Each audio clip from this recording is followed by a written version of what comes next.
Ikaze kuri Juifer G, nimba uri mushasha wisanze hano hantu kora subscribe canke ukore sabone kugira ngo tubandanye tujana buri munsi uko bukeye uko bwije. Nimba ubikoze uri umuntu w'agaciro kuri twebwe. Ikaze mu muryango musha. Mu biganiro duheruka gukora twakoze ku makosa canke ku ngeso z'abahungu twongera dukora ku ngeso z'abakobwa, ariko uyu munsi tugira turabe rero ingeso zitandatu bose bahuriyeko canke nka resume. Iyo zibonanye umukunzi wawe yaba ari umukobwa canke umuhungu utomuha amahirwe yo kubana nawe mu buzima bwawe. Ikimenyetso ca mbere, iteka ryose aba yumva ko ari mukuri.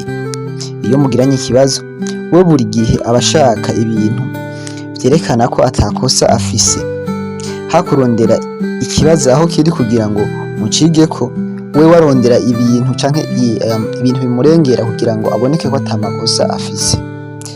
Unyumve neza, simvuze ko gushwana canke kugira ivyo mutumvikana ko ari co kigaragaza umuntu muri kumwe ko atari we, oya.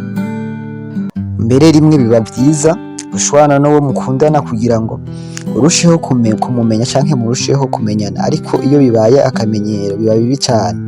Ariko niwabona muri make vyama vyabaye, hanyuma mu rukundo ingene bimeze biba bisaba yuko ari mwebwe mukwiye guhangana n'ico kibazo, ariko mwebwe mugasanga ha kurondera inyishu y'ico kibazo muriko muraterana amajambo muharira hagati yanyu mutanako amakosa. Aha hantu ibintu ntibiba bimeze neza. Akarorero kwa kundi uba ukundanye n'umuntu hanyuma wabona ikintu kitagenda neza ukakimubwira, maze ukimubwira agaca agifata nkaho uriko uramwataka, agaca atangura kurondera ingene yidefanda gukarira akubwira nabi, hanyuma nawe ukagerageza kwidefanda uvuga ati jewe nakivuze kubera impamvu iyi n'iyi, mukama muri ivyo canke mukamuko. Nimba ibintu vyanyu vyama bimeze uko aho biriko biraja, kubera yuko uyu muntu niwamuha amahirwe no mu rugo niko bizoba bimeze, yaba ari umuhungu canke umukobwa. Iki ni ikimenyetso ca mbere. Ikimenyetso ca kabiri nimba ukibona ku muntu muri mu rukundo, ni wa muntu atuma wiyumva nk'umusazi. Aha aya abantu bariko barantahura, ariko ringe ntange akarorero. Ni kwa kundi wasohokanye n'umuntu mukundanye, mwasohokanye ugiye kuri toilette, uragarutse usanze ariko aravugisha uwundi mukobwa nkaho ariko aramudraga canke nkaho ariko amusaba inimero. Mwashika ahantu muri babiri ukabimubaza agasara, ukabona arivumbuye abigize intambara, ati namuvugisha ibisanzwe, ati wewe ntabwo wizeye ku buryo mvugishije uwundi mukobwa ugira ubwoba, ati none uretse wewe nta wundi mukobwa nemerewe kuvugisha. Uyu muntu ugasanga aragucanga, ugatangura kwibaza yuko nimba ivyo wabonye ari ivyo canke ivyo utabonye ari utameze neza canke wabonye bitariho. Uyu muntu aragucanga. Kandi karoni nkandi usanga muba muri kumwe n'abantu ugasanga ariko aragushira hasi mu bantu, kwa kundi abantu batangura sisha mushiri wawe yaravyibushe, nawe ukaza wumva muri kumwe muri carengwe ngo ubu uye ngo ashanga asigaye angana n'ingurube ngo sindonka n'ingene ndamufata canke ndamutarika.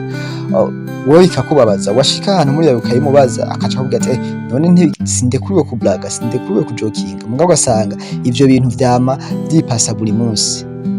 Uyu muntu ntaba ari mwiza kuri wewe, kuko nimba ibintu utabikunda ukayimubwira ntabishire mu gaciro. Wicunge. Ikimenyetso ca gatatu, ni buri kimwe cose kibaye muri relation yanyu canke mu rukundo rwanyu, amakosa aba ari ayawe. Ikintu kizokwereka ko uriko urakundana n'umuntu akuze mu mutwe, yemera ikosa yakoze atantambara.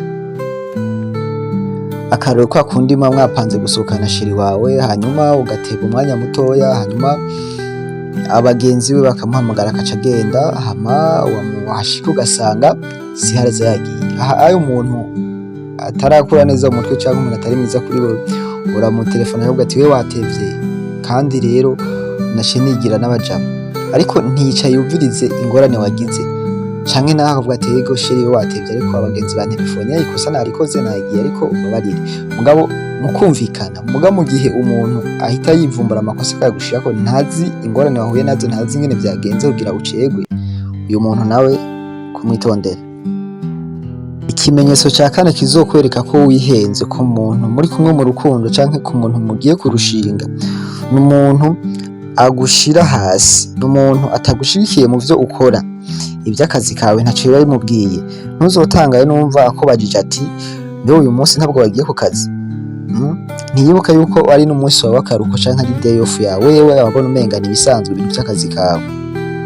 Canke ukaza ukamubwira ku kazi ko bakongeye 40,000 ku mushahara wawe, nawe ukumva akubwiye ngo it's okay, ni bon. Hama ukumva akubwiye ati aho rero 40,000 nivyo vyatumye usara ukamera amababa nkuko umenga n'ibindi. Rimwe na rimwe uyu muntu canke umuntu muri kumwe mu rukundo arakucanga mu mutwe, arakuvanga ku buryo akubwira ikintu ukibaza ati ese yashimye canke aragaye. Yama kwereka ko watomboye kuba uri kumwe nawe, kuko wewe nta vyahatari, nta bikorwa vyahatari ufise canke kuri uwo mushahara mukuhembwa canke kwako kazi gato ukora.